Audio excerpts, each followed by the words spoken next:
one drive away. He also said, quote, "I don't feel like we've played our best, but I mean, we're pretty much close as bleep." All right, Shannon, jump in on this one. Do you like what CD said, or do you have a problem with it? I have no problem with what he said. You strive for perfection. I mean, you want to have the perfect game, Skip, where you don't punt the football, you're clean as you possibly can, you don't turn it over, you don't beat yourself by committing penalties, especially pre-snap penalties and things of that nature.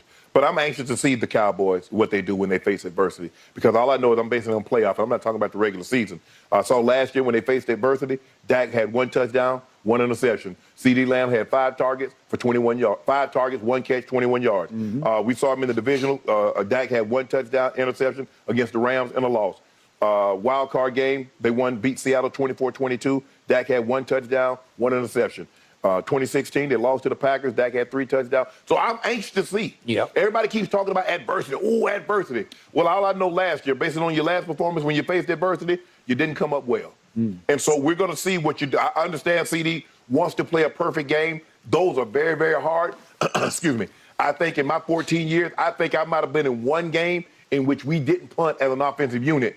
And I'm not talking about, Skip, we didn't turn the ball over. Obviously, if you turn the ball over, you're not going to get a chance to punt. But I'm talking about we moved the ball up and down the field, and we didn't, only time we didn't score, we took the kneel down. But other than that, Skip, like I said, that's 14 years. That's a large sample size. That doesn't happen often.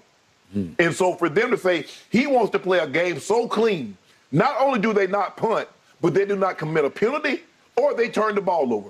I don't know. I mean, we've been trying to, my crack research team and my producer Ash been trying to find it, and we hadn't been able to find it yet where a team did not commit a penalty, did not turn the ball over, and did not punt on the offense. So that's asking an awful lot, Skip. That is there have been a couple of those categories, but not right, all three are across the board. So I'm anxious to see. I got no problem with CD. He's been playing unbelievable since Jerry Jones said, "Hey, you the number one, bro. I need you to make these plays, double team, triple team. They got 11 guys on you. I need you to make a play." And he stepped up to the front, and that's what a number 1 receiver should do. I love to hear him because I didn't realize, because I like when a guy's confident, I would tell me, let me know you're confident. Say something. That's that I go, you know what? Man, he said that with his chest out. I'm going to ride with him. I believe he's confident that they can get this thing heading in the right direction and they can play a clean ball game. So I have absolutely no problem with what CD said. Now, I'm going to need you to back that up, CD, because you said it. He did say it. By the way, all that Cowboy junk that you guys dug up. What I do? All that playoff junk. Oh, the 1-3 deck playoff record? It's all ancient history. Why you do that? This is a new year, and it's going to be a very happy new year. Happy New Year to the Dallas Cowboys. And I loved what he is saying here because he is saying it with his chest for the first time in his fairly brief career. Yes. He's starting to feel his role, and that's role on and off the field. He's starting to come of age as a leader of this team. Yes, I agree. And it's because he's able to back it up on the football field, and he knows he's coming of age because he's feeling it in a good way. He's feeling himself. Right. Last 3 games, I'm going to say it again, at Jacksonville. I know they blew it in overtime, but he caught 7 balls for 126. That'll work.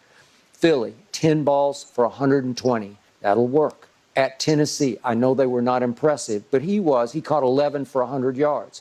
Over that time, his 28 catches in those 3 games ranked number 1 in the NFL. He's arriving right before your very eyes.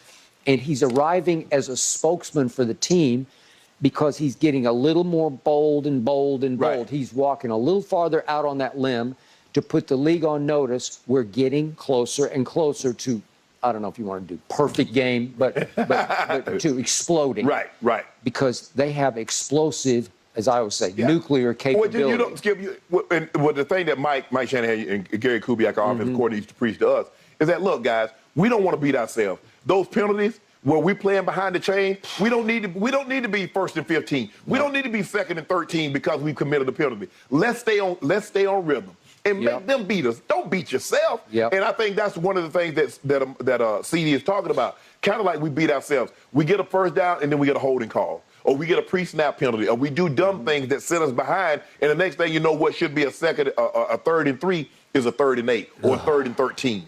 Those are the things that lead to you not converting on 3rd down and getting you beat. That's a fact. But I like the fact, because I think if you wear that number, you got to be boisterous. You got to be Michael Irvin. You got to be Dez. You got to put it out there. You got to put it out there, and then you got to back it up. You got to. Those guys didn't. It started with the great Drew Pearson. Yeah. I don't know how much he talks, Skip, but I talked to him a lot. He was a pretty big talker, and he was definitely. Coach Landry let guys talk like that? I know Hollywood Henderson. He had the thing in the Super Bowl, but he shattered the mold when he got there, and Coach Landry never loved it. No. Because Skip, you talk about Michael Parsons. We're telling people Hollywood Henderson ran kickoffs back. Ran kickoffs back. A linebacker in the National Football League with the kick returner. At a tiny little Langston College in the middle of Oklahoma, out in the sticks. Langston, yeah. Langston. Mm-hmm. And Thomas Hollywood Henderson made the Pro Bowl. He picked off a pass that ended the NFC Championship game and dunked it over the crossbar when nobody had ever done that. I don't know how we got off on this, but you get me going on Thomas, because I was very close with him, and I love that man. Hooray for Hollywood. And he has been through hell and come back. And he won the lottery. Yeah, and that Super Bowl 13, he started it off before the game, and it was like Thursday at the media session, and he said of Terry Bradshaw, our Terry Bradshaw, the rival that day for the Pittsburgh Steelers, he said he can't spell cat if I spotted him the C and the A. What? You're calling out Terry Bradshaw? So that was the first media day in which you had the back and forth going, and it continued from that point on. Yeah. And then he wore on the back of his game pants belt a little vial of crack cocaine during the game. And he's imbibing, right? Yeah. What? I'm sorry, we went on a tangent, but but I'm just saying that's just the type of players that the Cowboys have had would speak and say it and then go out there and back it up. Yeah. So I believe that young CD has been emboldened and empowered by the addition of T.Y. Hilton. Right. Because T.Y. Hilton is one of those with a real football backbone. He is high IQ. He's a technician of a route runner. And he's salt to the earth as a football player. And CD is in awe of his mentorship. And I thought it was very significant because I'd never heard of this. At the end of the Tennessee game, again, they weren't impressive. CD asked T.Y. for his game jersey. Right. Have you ever heard that? Usually it's the other way. You're swapping with somebody on the other team. He wanted his new teammates' game jersey. And by the way, this is about as small a sample size as you can get, but in productivity, T.Y. Hilton is a Dallas Cowboy in 2 games, has caught 5 balls for 102 yards, but 4 of those 5 went for a first down. And one other ball that was disallowed was off the illegal contact on big play Slay on 4th and 8 in the Philly game, early in the Philly game.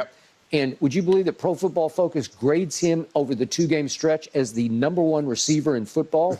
I know it's small sample size, but I'm just showing you something is going on here, and I think it's made CD a little stronger, feel a little about himself. Although I do not agree with the decision to move on from Amari, but you had to in order to let CD flourish. I give you a prime example. They moved on from Jerry so T.O. could assume the role because he was ready. That's true. They saw that CD was ready, and he was not going to, because he didn't have that personality that says, I'm that dog. This is my show now. Take her back. That's not who he is. So they said, you know what? We're going to clear the decks for you. It's your show now, bro. Okay. It is your show, and he's living up. And now he's speaking up to his new role. And I love this. But to your point, you got to go back do it against Tampa. You know, I spoke that. I know that. You got to go do that against Tampa. No, I know. You know, he actually had a good game two years ago in that Thursday night opener. He was over 100 yards in that game. He was big.